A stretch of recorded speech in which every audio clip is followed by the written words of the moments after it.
Job information এটা নতুন ভিডিঅ'ৰ সৈতে এই চেনেলটোলৈ সকলোকে স্বাগতম জনালোঁ। তো আজি এই ভিডিঅ'টোৰ জৰিয়তে এটা ৰিক্ৰুটমেণ্টৰ বিষয়ে আলোচনা কৰিবলৈ ওলালোঁ। কি ৰিক্ৰুটমেণ্ট, কিমান পোষ্ট আছে, কেনেদৰে আবেদন কৰিব আদি সকলোখিনি কথাই আলোচনা কৰা হ'ব আজিৰ এই ভিডিঅ'টোৰ জৰিয়তে। গতিকে চেনেলটোত যদি প্ৰথমবাৰৰ বাবে আহিছে তেনেহ'লে ছাবস্ক্ৰাইব কৰক, কাৰণ এই চেনেলটোত চাকৰি সম্বন্ধীয় সৰু ডাঙৰ সকলো চাকৰিৰ ভিডিঅ' আগতীয়াকৈ দিয়া হয়। গতিকে বলকচোন আজিৰ ওলোৱা বিভাগটোৰ বিষয়ে আলোচনা কৰোঁ।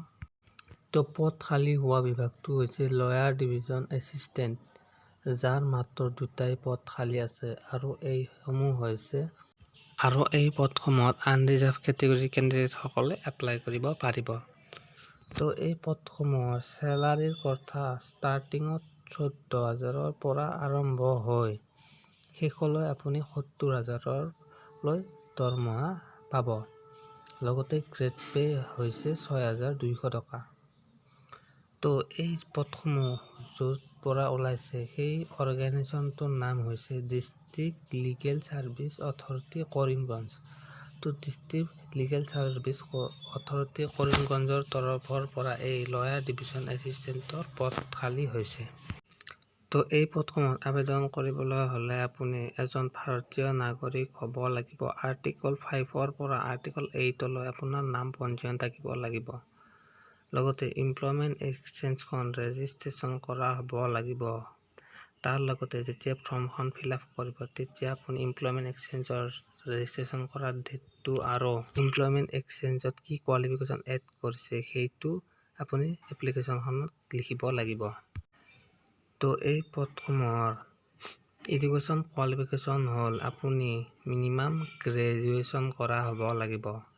লগতে আপোনাৰ কম্পিউটাৰৰ বেছিক নলেজ থাকিব লাগিব। তো এই পদসমূহৰ আবেদন কৰা বয়স হ'ল 18ৰ পৰা 40 বছৰৰ প্ৰতিজন ব্যক্তিয়ে এই পদসমূহত আবেদন কৰিব পাৰিব। লগতে কিছু কেটেগৰীক বয়সৰ ৰেহাই দিয়া আছে, যেনে SC আৰু ST কেণ্ডিডেটসকলে 45 বছৰলৈ এই পদসমূহত আবেদন কৰিব পাৰিব আৰু OBC কেণ্ডিডেটসকলে 43 বছৰলৈ এই পদসমূহত আবেদন কৰিব পাৰিব। How to apply Karimganj judiciary recruitment. তো আপুনি এই পদসমূহত কেনেদৰে আবেদন কৰিব? তো এই পদসমূহত আপুনি অনলাইনৰ মাধ্যমেৰে আবেদন কৰিব নোৱাৰে। তো এইসমূহ আপুনি পোষ্টেলৰ যোগেদি আবেদন কৰিব লাগিব।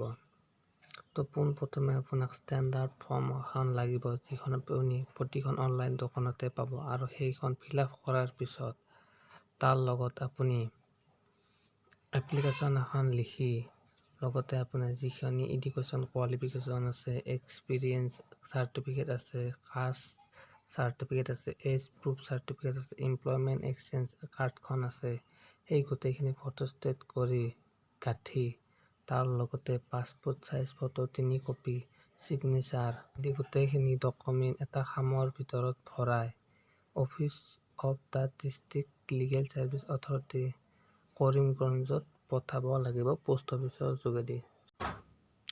তো কেণ্ডিডেটসকলে তেওঁৰ ইমেইল এড্ৰেছ আৰু ফোন নম্বৰটো এপ্লিকেশ্যনখন ফিলআপ কৰোঁতে দিব লাগিব।